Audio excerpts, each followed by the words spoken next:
five of them into Jesus' decision on that point. Yes. If you stop and think about it, all five of those things apply, those defects apply. Are they sins? Didn't say that. We're talking defects. Yes, we are talking about defects. Yeah, he has terrible math or terrible memory. Yes, He also doesn't know math. yes, He doesn't know logic. yes, He's a risk taker, yes. okay?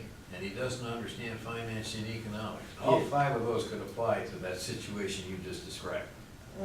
True. Oh, we can say it's true. I So, just brought up the point that, that's what I saw. so I would like to say that what did Jesus had to offer and he didn't offer it? Is there anything that he was supposed to offer in this regard as we talk about mercy and divine mercy? Is there anything that he was supposed to offer and he didn't offer it?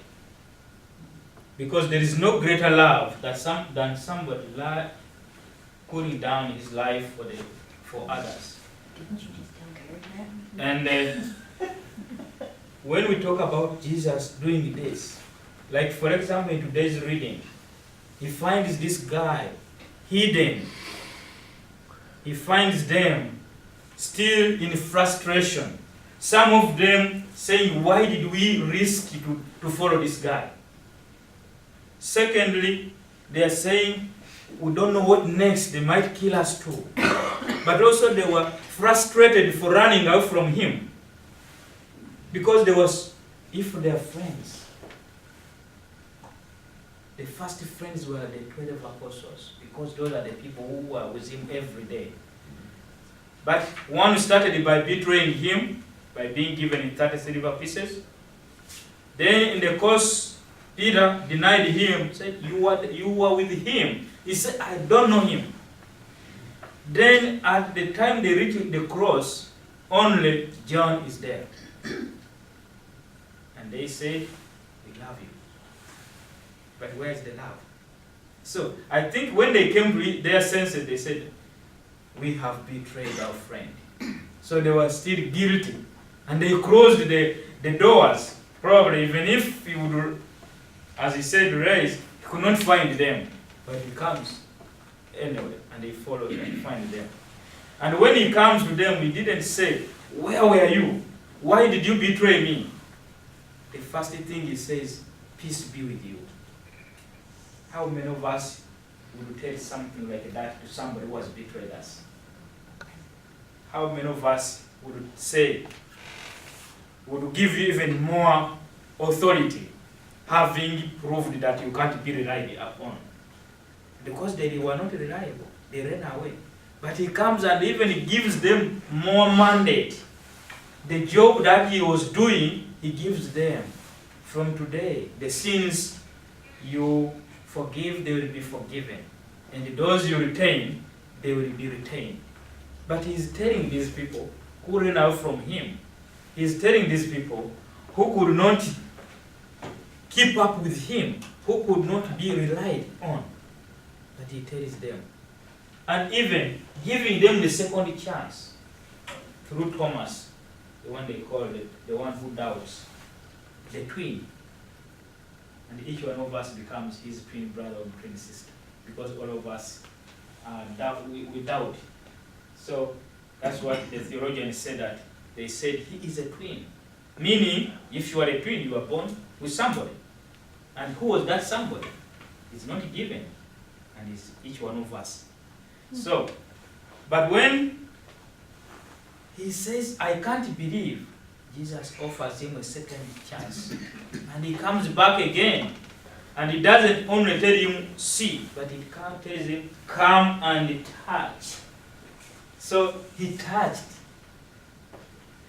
So as we continue to reflect on this, we have to know that we are not accidentally human beings. We are in God's plan. And Jesus has always said, I desire mercy, not sacrifice.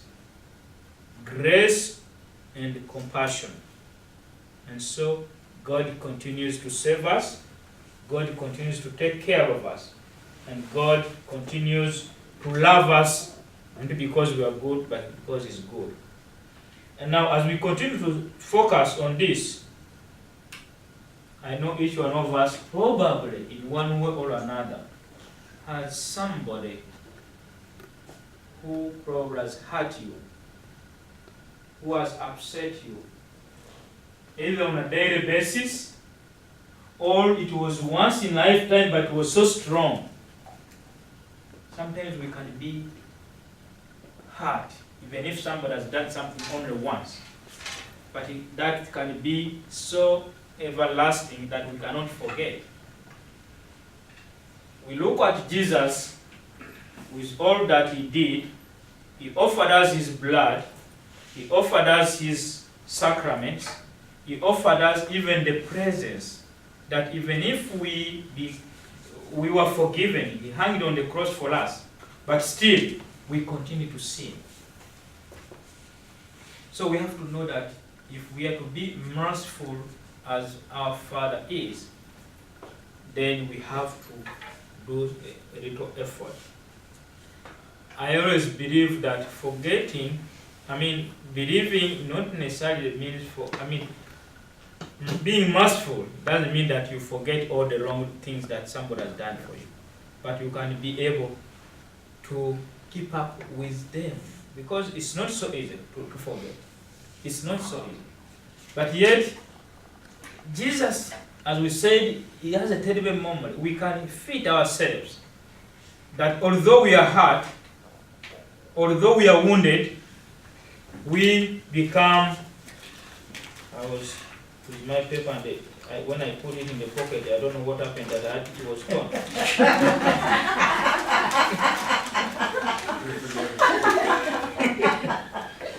So, conclusively, mercy restores hope to those who feel overwhelmed by the burden of sin.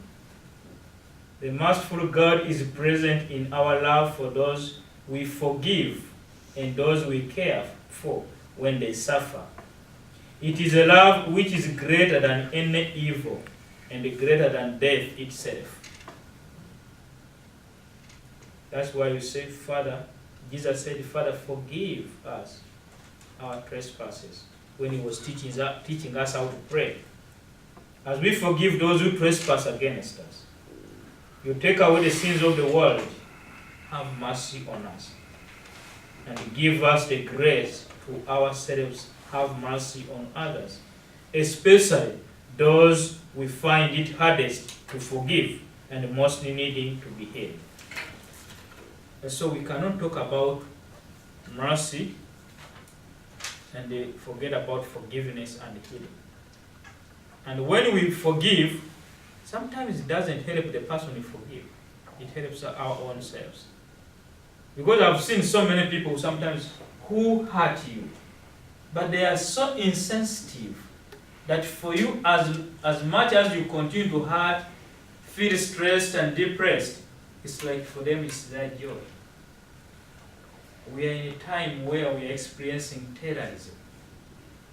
And for me, when I think of the way things happen, that somebody decides to kill the nuns, the priests, the Christians, all those people, yet we are supposed to still have mercy on them. As God still has mercy on them. He loves them. They are his children. But he hates what they are doing. And we are hurt. Sometimes we are hurt politically. We are hurt socially. We are hurt in families. But this year of mercy is intended. That's why I started by saying, my mother was the first person to teach me mercy.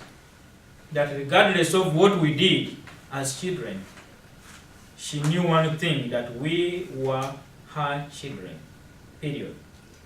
So other things, even when beating, you know how I love wrestling. So when the wrestlers pretend to hit one another, the way it's like doing like this.